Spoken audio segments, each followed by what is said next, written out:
Olá, este é o Poder Entrevista. Eu sou Laís Carregosa, repórter do Poder 360. Eu sou Murilo Fagundes, também repórter do Poder 360 e hoje entrevistamos o ministro das Comunicações, Fábio Faria. Fábio Faria tem 44 anos, é graduado em Administração de Empresas pela Universidade de Potiguar e é deputado federal desde 2007. Está licenciado do cargo desde junho de 2020, quando assumiu a chefia do Ministério das Comunicações. Ministro, muito obrigado por ter aceitado o convite. Oi, Murilo, oi, Laís, obrigado a vocês, é um prazer. Agradecemos também a todos os web espectadores que acompanham este programa. Para ficar sempre bem informado, inscreva-se no canal do Poder 360, ative as notificações. Ministro, eu começo perguntando sobre a estratégia de comunicação do presidente Jair Bolsonaro para a reeleição. Tem-se visto aí uma divergência na campanha entre a forma de se fazer comunicação. O senador Flávio defende uma forma mais profissionalizada da comunicação, já o vereador Carlos tem defendido ali uma retomada da estratégia de 2018. O senhor acredita que uma profissionalização da comunicação é essencial para a reeleição do presidente? Acho que o presidente já tem um marqueteiro, né, que é o Duda, que está tocando a campanha, e é muito claro dentro do grupo do presidente que existem duas formas de agir, né? Uma rede social que elegeu o presidente Bolsonaro, que é comandada pelo Carlos, e juntamente com o presidente, os dois, né, fazem juntos essa interlocução, e que vai continuar. Essa briga, eu vejo muito mais esse conflito na imprensa do que real. Isso não é novidade, isso sempre foi muito bem colocado. As redes sociais do presidente esse ano estão muito bem. Se você for olhar os números dele no final do ano passado para esse ano, eles melhoraram muito nas redes, as interações, a quantidade de seguidores que o presidente também vem ganhando esse ano, a distância dele para o opositor, né, para o adversário, para o PT, para o Lula nas redes sociais. Então, o trabalho está indo bem. E outro trabalho é o trabalho do marqueteiro, né, que é a mídia de campanha, de TV, enfim, outras estratégias, mas elas vão caminhar paralelas e não acho que vai ter nenhum conflito, porque uma não vai se meter na outra. Mas o senhor diz isso, mas o vereador Carlos, por exemplo, ironizou as campanhas, as inserções na TV, né? Ele mas falou a opinião ali... pessoal dele, mas não significa que não vai ele não vai opinar. Ele tem a opinião dele, mas ele não vai participar das reuniões. Eu acho que o Flávio está realmente comandando isso, junto com o presidente, como o Flávio também não vai opinar nas redes. Eu acho que existe essa divisão, o presidente quer preservar isso. Ele sabe da força das redes sociais e ele vai continuar fazendo o que ele trilhou em 2018 junto com o Carlos, uma coisa muito modesta ali, né, feita ali pelos dois mesmo, ali, com mais uma ajuda pequena, e não acredito que haja mudanças nisso. O presidente Jair Bolsonaro disse que não acredita em pesquisas, enfim, mas se sabe que tem algumas pesquisas internas. Como que está esse acompanhamento? Assim, o presidente os números têm sido diferentes? Como que está esse monitoramento das intenções de voto internamente aqui? Existe uma diferença muito grande, né? O presidente realmente não acredita em pesquisa, Murilo. Não acredita mesmo. Não dá nem para a gente puxar uma conversa com ele em relação a isso, porque ele acredita muito no que ele recebe, do que ele vê nas redes e do que ele vê nas ruas. Ele está muito em contato com a população. Então, ele tem aí o feedback dele. Quando ele vê que a população está reclamando, aumento de combustível, aumento de gás, ele recebe, não é porque está na pesquisa, é porque ele tem escutado muito onde ele vai. Então, ele reage muito ao que ele escuta nas ruas. Óbvio que a gente tem uns números, uns parâmetros que nós temos, né, que o governo toma como base e ele sabe, mas a gente sabe o ponto focal, né? Qual é? O ponto focal é a economia, né? É a inflação.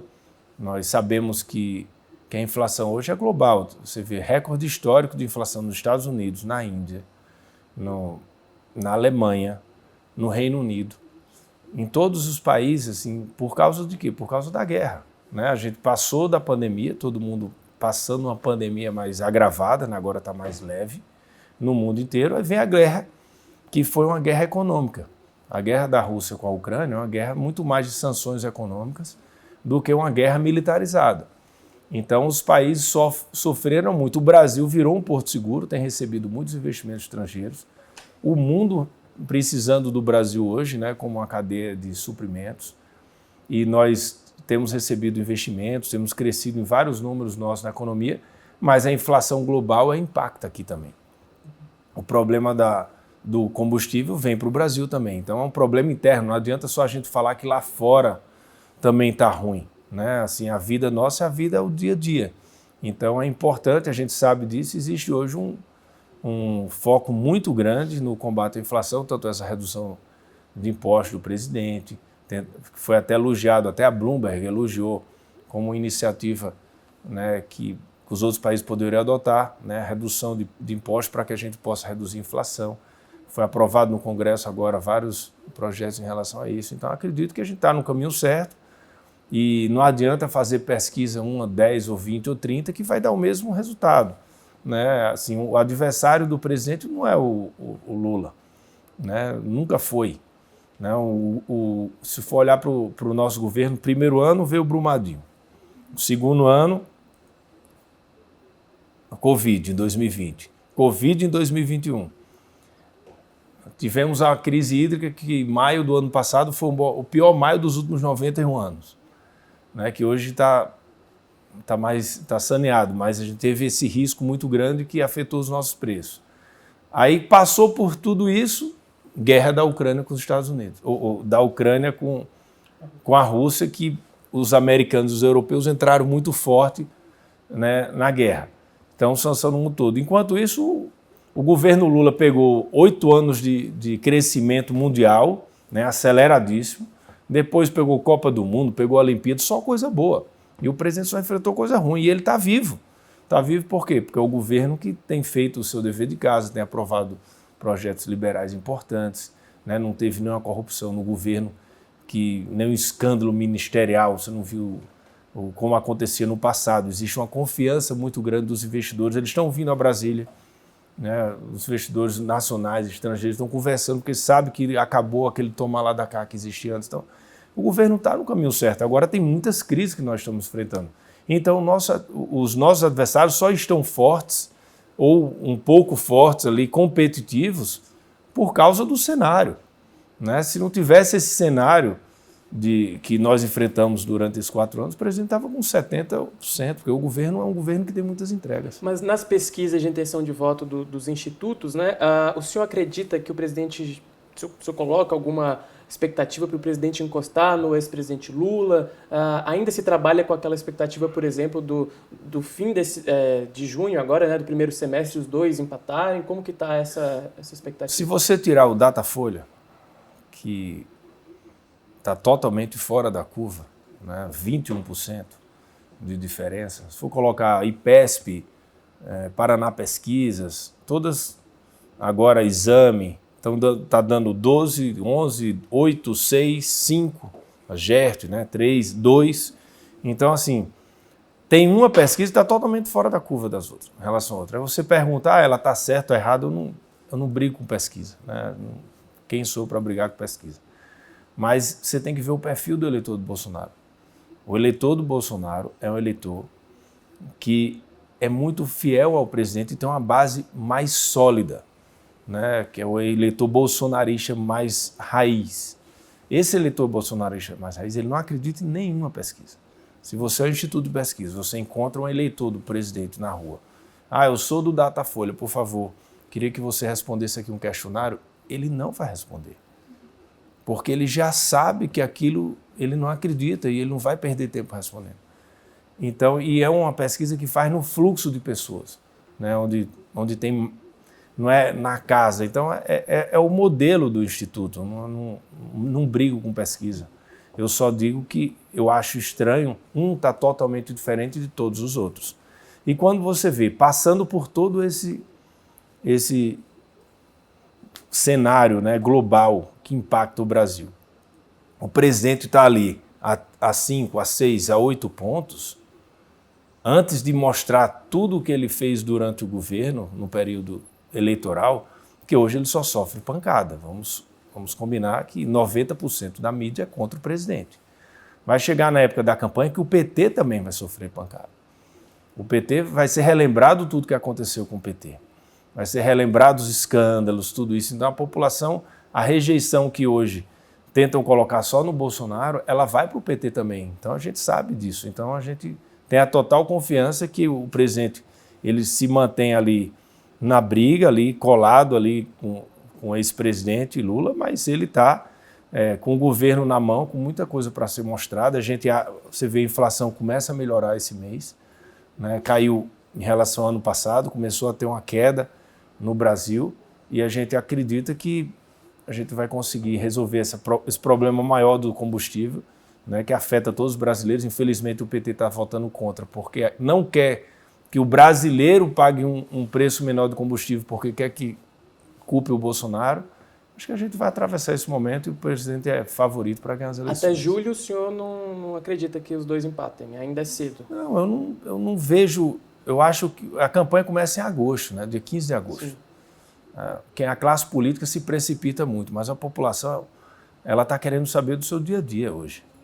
Né? Ela está querendo saber o que é que vai acontecer com ela. Você viu aí durante a pandemia, o governo gastou 700 bilhões de reais, né? Fez o MP, teve o Pronamp, MP do Bem, que fez com que a gente preservasse empregos. Isso foi muito importante. Só que a população está com raiva de outra coisa, ela nem lembra disso.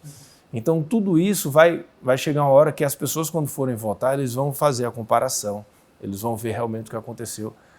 Bolsonaro é um que às vezes fala uma coisa que eu não gosto, o jeito que ele fala. E o outro? Será que você gosta do outro? Né? A forma como eles governavam no passado, os escândalos diários como era. Então, isso tudo vai ser colocado na mesa e a gente acredita que quando tiver a radicalização mesmo da campanha, Bolsonaro versus a volta do PT com Lula, a gente vai melhorar muito e a gente tende a ganhar muitos eleitores que eram de Bolsonaro no passado, tanto é que a pesquisa do Poder 360, esse número chegou a 50 e poucos por cento, foi para 63%, nesse último cenário já tem 74%. Quer dizer, ele já está com 74% dos 57 milhões. Então, se ele chegar a 90%, ganhou a eleição. Então, assim, a nossa briga é com o eleitor que votou no Bolsonaro mesmo, entendeu? O eleitor do centro. E, por outro lado, a gente tem o eleitor do anti-PT, que nem votou no Bolsonaro, mas que não quer de jeito nenhum que o PT volte. Então, tudo isso, nesse momento, está um cenário conturbado ainda, mas eu acredito que vai chegar a hora que esse eleitor ele vai votar no presidente, porque ele sabe que o governo sofreu muitas coisas, né, de fora, como o Covid, como uma guerra, mas que o governo se manteve reto, né, diante dos seus objetivos. Só para fechar essa parte e entregar para minha colega, desses grupos em que o presidente tem maior rejeição, mulheres, jovens, mais pobres, qual que o senhor acha que é o mais estratégico, o presidente deveria focar mais e que você teria mais facilidade de virar esses votos? Existe, nas pesquisas tem o eleitorado mulher mais nova, né, que é o ponto que o PT é um pouco mais forte, né, devido às universidades, enfim, o trabalho que é todo... Tem muita gente de esquerda, né, que faz esse trabalho e que é o presidente, ele tem um pouco mais de, diria que, dialoga menos com esse eleitor. Né, e apesar de que o governo tem muitas entregas para esse eleitor jovem, só que ele dialogou pouco. Então, a ideia nossa é a gente aumentar o diálogo, fazer com que essas pessoas saibam de tudo que foi feito. E que essas pessoas mais jovens, elas não sabem o que aconteceu entre 2003, 2015, 2016. Né? Ela não teve essa percepção. Então, fica mais difícil para elas. Né? O eleitor mais velho, ele viu todo o governo do PT e ele tem uma rejeição muito grande à volta do PT. O eleitor mais novo, ele só ouviu falar. Então, isso a gente tem que fazer um trabalho, marqueteiro também, fazer com que essas pessoas saibam o que foi feito no governo do PT para elas, o que foi feito no governo Bolsonaro para elas, o que aconteceu durante todo esse período para que elas possam refletir no seu voto. Isso é um trabalho que ainda precisa ser feito, que realmente falta chegar essa mensagem. Esse eleitor está desconectado um pouco com o governo. Sim. Ministro, o senhor... Atualmente existem divergências entre a ala econômica e a ala política. O senhor avalia que a resistência do ministro da Economia, Paulo Guedes, em aprovar medidas mais populistas tem dificultado a aprovação do governo? O presidente ele é contra medidas populistas. Né? Na época quando foi o auxílio, muita gente defendeu a R$600 e ele que fixou em 400. depois que ele ouviu o mercado, que ele ouviu várias pessoas falando, não, presidente, 400 é um número justo. Não é um número populista para ganhar a eleição. Sei lá, 600, 800 mil seria, vou fazer um número para ganhar a eleição. Eu acredito que se Lula fosse o presidente, ele ia fazer R$1.000. Não tenho dúvida, é a minha opinião. Por quê? Ele não estava preocupando se o dólar ia para 10, para 12, se a inflação ia aumentar, não. Ele ia pegar o eleitor, né, que sempre foi um eleitor mais à esquerda, mais para o PT, e o presidente foi contra isso. Né? Ele colocou o número dentro do que estava sendo beneficiado, dentro do que achava que era mais ponderado, né? Um número factível para o mercado. Outro ponto agora recente foi, a gente viu o aumento dos combustíveis. Muita gente defendeu o subsídio. Paulo Guedes foi contra e o presidente foi contra. Né? Existe uma revolta muito grande no governo, e minha, por exemplo. A Petrobras passar 44 bilhões para a União. Né? E o lucro que está sendo feito. Se a Petrobras passa 44 bilhões para a União e estamos vivendo em guerra, pode ver que todos os países estão fazendo. Nos Estados Unidos, eles estão agora explorando terras que eram terras de preservação ambiental para fazer plantação, enfim, para o agronegócio. A Alemanha volta a construir plantas de carvão. No Brasil, a gente continua preservado. Todos os países estão dando sentido. Por que a gente não pega uma parte desses 44 bilhões? Sei lá, 15 bilhões, para que a gente possa subsidiar um pouco o preço do diesel para os caminhoneiros, que fazem toda a cadeia, né, alimentar e a cadeia de vários setores, né, no Brasil acontecer. Então, assim, isso a classe política é a favor, o apoio político tem, e o mercado também aceitava. Não pegar os 44 inteiros, mas pega uma parte. E outra coisa, o lucro da Petrobras. É um lucro muito exorbitante, Laís, para o ano de eleição, ou para o ano de guerra. Estamos em guerra. Né? Tem dizendo lá que qual é o fim social que tem, o benefício social que a Petrobras está dando para a população. Né? Assim, o presidente é contra interferir, não vai interferir. A Dilma interferiu no preço da Petrobras e foi impeachmentada pouco depois. O presidente não vai fazer isso.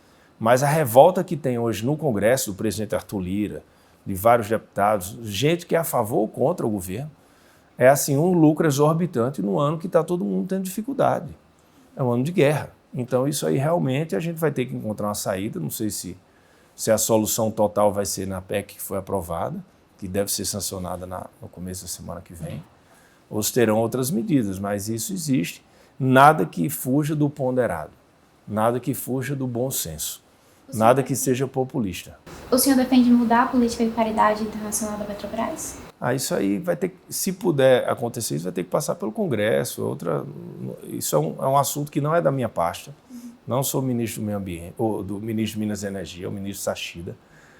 O ministro de Economia também, que tem que falar sobre isso. Eu não gosto de entrar em temas que não são pertinentes à minha área, mas eu acho que existe um sentimento geral de todos os ministros e de todos que apoiam o governo, que não apoiam o governo, que esse lucro da Petrobras, no ano de, como eu disse, no ano de guerra, poderia ser uma parte disso e para ajudar aí esses aumentos exorbitantes, principalmente no diesel, que afeta os caminhoneiros. Enfim, mas eu não...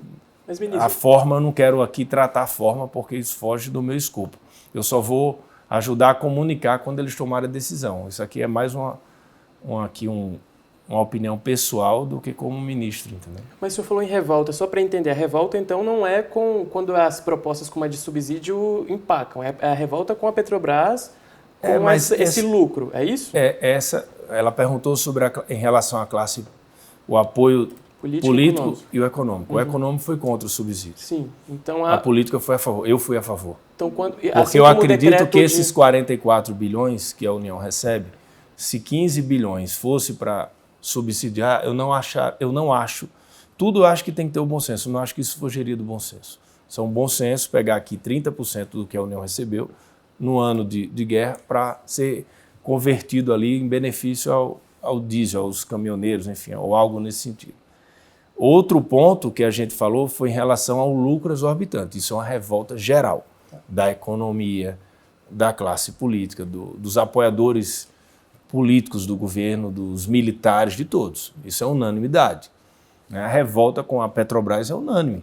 Realmente não existe isso. Não tem por que ficar quebrando recordes de lucro no ano de guerra. Entendeu? Assim, pode até acontecer, mas vamos ver qual é a parte social da empresa. Né? Assim, a Petrobras pertence só aos funcionários da Petrobras, só ao seu conselho, aos diretores, ou pertence também ao povo? Né? Assim, quem é o maior acionista da Petrobras? Então, assim, a gente tem que olhar para o Brasil nesse momento. Acho que todo mundo tem que olhar para o Brasil. Né? Não acho que a gente possa ser diferente do mundo inteiro. O mundo inteiro está tomando atitudes que vão diminuir o impacto da guerra, o impacto econômico nos seus países. Mas por que essas propostas têm travado tanto? Por exemplo, não só de subsídio, como a do decreto de calamidade fiscal e outras, né? A ala política vem com uma proposta e barra no... Não, eu digo aqui mesmo, no Planalto. E barra na equipe econômica, que diz que não, ainda não é o momento, não, mas é uma proposta... Essa PEC teve apoio da economia, né? A da calamidade fiscal. Não, essa do ICMS, dos 17%, teve apoio. Então essa sim, mas, por exemplo, outras que a ala política defende uma coisa mais agressiva para... Mas tem muito projeto que sai só na imprensa. Entendeu? Muitas vezes eu olha, eu nunca ouvi falar isso no governo. Então tem muita notícia que sai que não é da ala política, é uma coisa que, de repente, é um parlamentar ou alguém ligado que tem uma opinião que fala como se fosse da ala política do governo. Não é. Então, existe hoje uma tentativa muito grande de sintonia da ala política com a econômica, do convencimento mútuo ali. A economia convencer a política convencer a economia. Então, não existe tanta queda de braço como sai na imprensa, não. Ministro, o senhor mencionou a questão da inflação esse ano. O senhor avalia que Guedes demorou a agir para poder combater os impactos da inflação e do baixo crescimento econômico sobre os mais pobres? Então, eu não queria entrar nesse detalhe, eu não quero julgar. Acho que o ministro Guedes ele tem feito o máximo que ele pode para ajudar o Brasil. A gente tem, quando eu converso lá fora com os investidores, eu fui para 18 países por causa do 5G, a gente recebe elogios de todas as partes, devido ao que o governo fez em relação à política econômica, à liberdade econômica, a MP, nós aprovamos o Banco Central Independente, a reforma da Previdência no começo do ano, a Eletrobras agora, o leilão do 5G. Foram tantas vitórias que a gente não pode ficar pegando em alguns pontos. Né? Ele tem uma política liberal, né, que vem dele, do DNA do ministro Paulo Guedes, e foi esse DNA que ganhou a eleição, foi essa política de eleição, só que veio uma pandemia no meio do mandato. E depois veio uma guerra. Então, na pandemia, o que é que ele fez? Ele pegou os 720 bilhões e ele investiu, e foi um acerto. Né? O Auxílio Brasil, tudo que foi feito durante a pandemia. Não é o que um economista que tem no seu DNA liberal faria. Mas ele agiu de acordo com o que tinha que ser feito na guerra. Agora tem na pandemia, agora tem a guerra. Então, quais ações nós iremos tomar? Qualquer ação do Guedes é uma ação que não fuja do bom senso. E ele também tem que ouvir a política, porque o presidente é um ser político. O presidente está no dia a dia. Né? Os ministros ficam aqui em Brasília, principalmente o ministro da Economia, o presidente está, na sexta-feira, está indo para Natal, aí depois vai para Belém, depois vai para Manaus, vai para o interior da Amazônia. Então, existe um feeling político que a economia tem que ter esse feeling, trabalhar dentro dele. O presidente dá muito conforto para o ministro Paulo Guedes, que ele já deu várias demonstrações que ele não quer fugir do compromisso fiscal, ele não quer fazer política populista e que ele é a favor do bom senso. Então, é o que a gente vai buscar isso. Os mais pobres são uma parte importante do eleitorado. Como conquistá-los a menos de 4 meses para a eleição? Então, tem um eleitor que está flutuando muito. Né? Se você for olhar na época do auxílio emergencial, quanto estava todo mundo com o presidente, e depois tem um problema na inflação, eles saem, depois eles voltam. Então, o eleitor está oscilando muito. eu diria que ali o presidente tem 1/3 da população, o PT tem 1/3 e tem ali 20% que fica oscilando, vai e volta. Esse eleitor já saiu do presidente e já voltou várias vezes. Então é muito mais fácil a gente reconquistar esse eleitor. Porque esse eleitor, quando ele tem muita raiva de alguma coisa que está acontecendo na economia, na vida dele, ele sai do quem está no governo. Assim, é a raiva do patrão, né? Você não fica quando você está mal num trabalho, você não tem raiva do ex-patrão, você tem raiva do patrão atual. Então, o patrão atual é o presidente da República, mas na hora de você decidir a sua vida, você vai recapitular os últimos anos que você passou para ver o que você quer para os próximos 4 anos. Então, a eleição não é agora, não é uma corrida de 100 metros, a gente tem uma maratona até lá. E a gente sabe o que vai fazer a cada mês. Ministro, a gente faz essa entrevista aqui numa semana marcante, o senhor completa 2 anos como ministro das Comunicações e uma das suas tarefas é fazer essa ponte da relação do governo com a imprensa.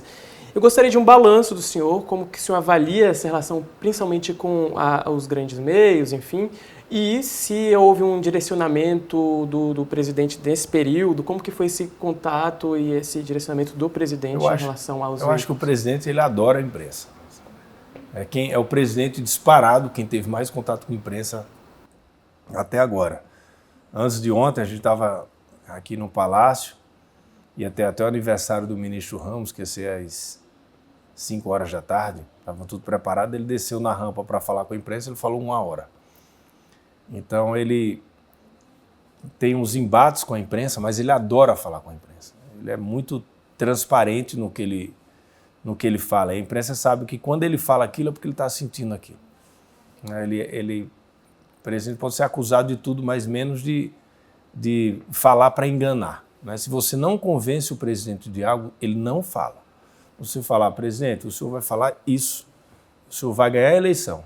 Se ele não for convencido, ele não fala. Não tem jeito. Então, ele tem essa relação aí de amor e ódio, né? Mas é uma relação muito próxima. Muito próxima. Os presidentes, eles falavam assim 1 vez por mês, ou contratavam um porta-voz para ficar falando com a imprensa. O governo não tem porta-voz, ele é o porta-voz. Então, eu acredito que existe aí dos dois lados, as reclamações, muitas vezes, do presidente são justas. Existe algum momento a reclamação justa também do outro lado, enfim, ninguém tem dono da razão 100%. Mas eu não tenho dificuldade. Se tem alguém da imprensa, por exemplo, que quer falar com o presidente, ele sempre recebe. Entendeu? A gente nunca tive dificuldade, nunca tive... Por exemplo, quando eu entrei como ministro das Comunicações, os ministros não falavam com certos veículos. E quando eu entrei, a gente acabou com isso.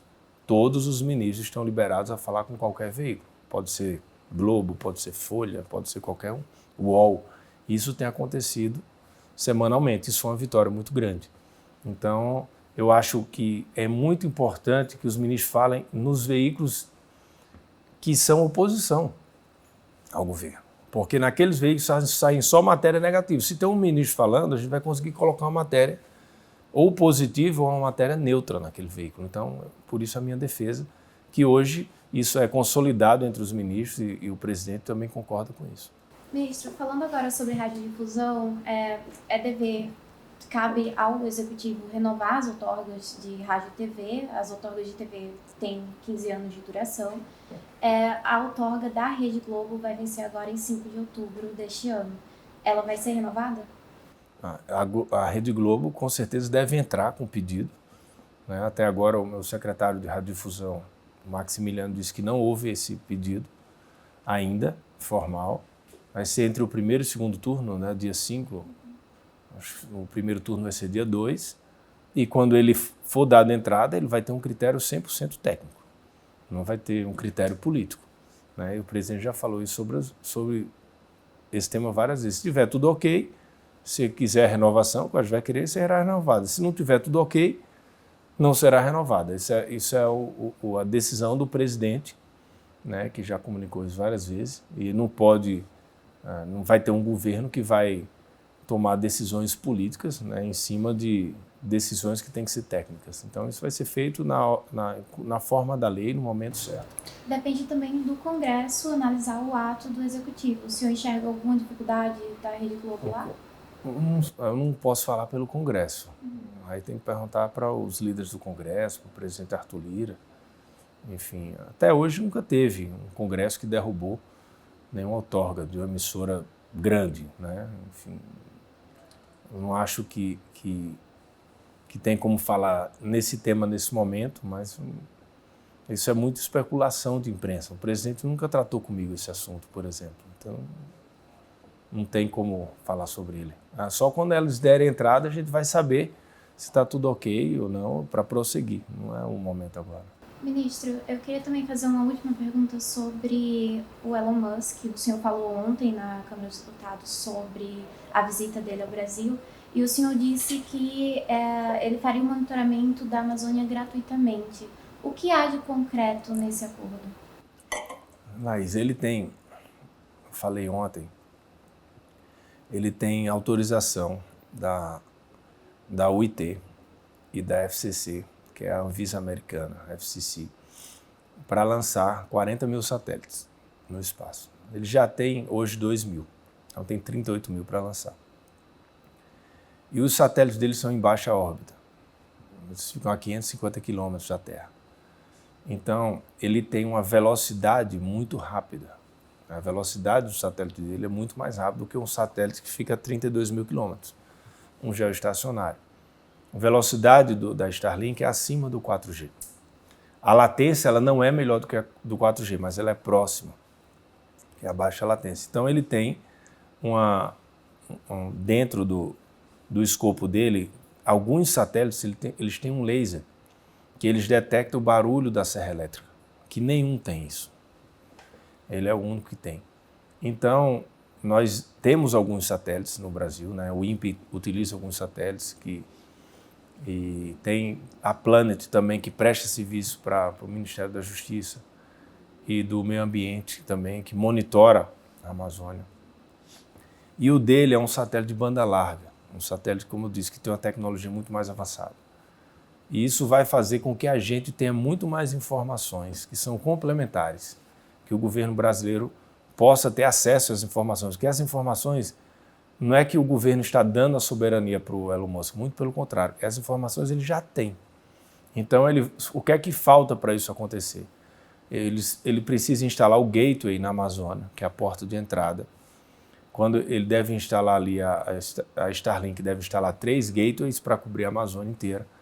Acredito que nesses próximos meses, quando tiver isso, eles já vão estar liberados para conversar, para fechar o acordo com o governo brasileiro. Aí o governo brasileiro vai ter acesso aos satélites, aos dados satelitais, e vai passar para o Ministério do Meio Ambiente, o Ministério da Justiça, que nós temos no governo hoje umas ações que estão sendo adotadas que são muito corretas pelo ministro do Meio Ambiente. Primeiro é o trabalho de fiscalização que a gente tem, né? Fiscalizar queimadas, fiscalizar desmatamento. E o que é que a gente precisa? A gente precisa de gente, né? Falta recurso humano, que a Amazônia é muito grande. Só que a tecnologia do 5G ela vai trazer muito mais recursos para isso. Como eu disse lá na Câmara dos Deputados, hoje você, para subir um drone, precisa de um operador de drone para subir um drone. Com o 5G, um operador de drone pode subir 100 drones, 200 drones, porque eles se comunicam entre si. Eles são autônomos, eles são inteligentes.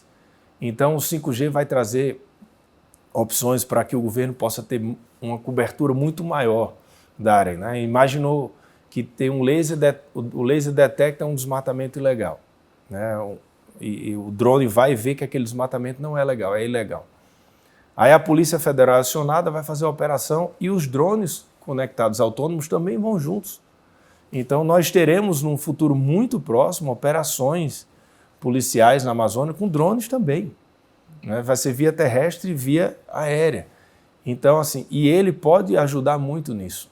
E outra coisa também que a gente quer fazer, que é o fazendeiro da Amazônia, né? Se você tem uma terra lá, você tem ali 2 hectares de terra, você planta e o governo sabe que você está preservando, você pode se inscrever para ser um fazendeiro legal, um fazendeiro da Amazônia e você receber pela preservação que você fez nos últimos 12 meses.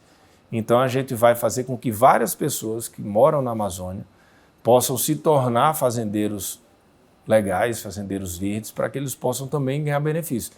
Então a cultura nossa hoje é só de punibilidade, é punir, né, e prender quem é ilegal e quem faz desmatamento ilegal, quem provoca queimadas, enfim. A gente vai ter também o outro lado, de quem quer preservar e vai ganhar por isso. Então isso aí vai ser uma vitória muito grande, a gente vai usar muitos satélites, porque a gente vai ter que mapear todo mundo que está também querendo fazer esse trabalho de ajudar a Amazônia. Mas a Starlink não vai cobrar por isso? Não, o acordo que a gente está conversando com eles, que foi conversado, é para eles ceder as imagens dos satélites para o governo brasileiro.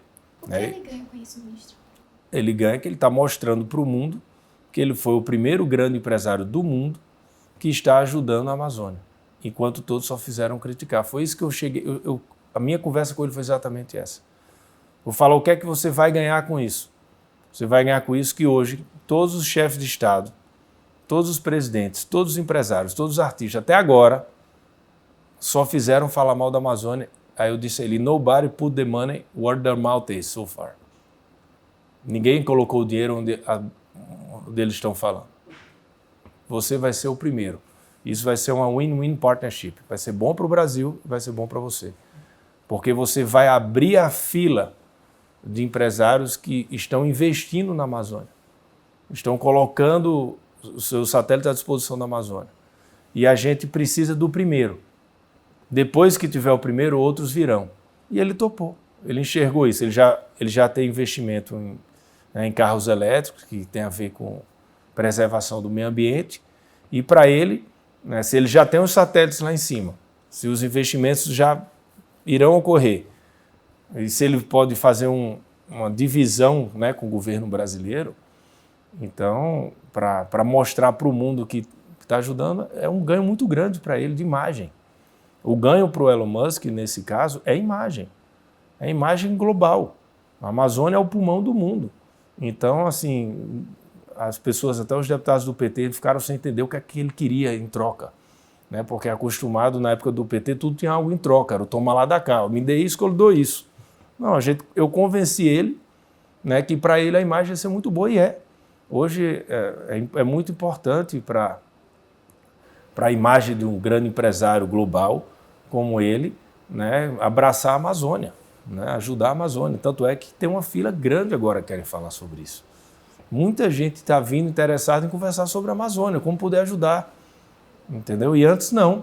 Você antes pode citar alguns nomes de quem tem procurado? Não, vocês vão saber, tudo meu é transparente. Quando eu tiver reunião, eu comunico. Do ponto de vista da soberania nacional, como garantir o sigilo e a segurança desses dados que vão ser coletados pelo Starlink? Ele já tem. Os dados são dele. Ele tem todos os dados. Todas as empresas de satélite têm todos os dados da Amazônia. O que é que o governo quer? Ter os dados que as empresas têm. A gente não vai dar nenhum dado da nossa soberania para ele. Ele que vai dar da soberania dele, dos satélites que ele tem para nós. A pergunta é a inversa. O porquê ele vai dar para o governo brasileiro os dados sigilosos que ele tem? A gente não vai dar nada. Ele que vai me fornecer. Olha, eu estou vendo isso, eu tenho essa fotografia aqui. É igual o médico, quando tira um raio-x seu, ele tem o seu raio-x. Quando ele lhe dá, você está tendo acesso ao raio-x que o médico tem. O raio-x ele já tem. Ele não vai ter acesso a nada do governo, muito pelo contrário, o governo vai ter acesso a tudo que ele está vendo. Ministro, falando ainda sobre a Amazônia, indo para o final da entrevista, na semana passada houve o desaparecimento de um jornalista e de um indigenista na área. E a comunicação do governo é responsável por mitigar alguns efeitos, principalmente internacionalmente. Houve ou há algum plano para tentar mostrar para fora o que o governo brasileiro tem feito? Como que o senhor acha que o governo agiu nessa situação específica? Acho que tem casos que servem de alerta, né? E a mídia escolhe alguns casos que são importantes para servir de alerta para os outros. O presidente foi muito feliz quando ele disse, olha, a gente não só está cuidando dos 2 desaparecidos da Amazônia, como estamos cuidando de todos os desaparecidos no Brasil, que são vários casos, milhares de casos, que a imprensa não pergunta.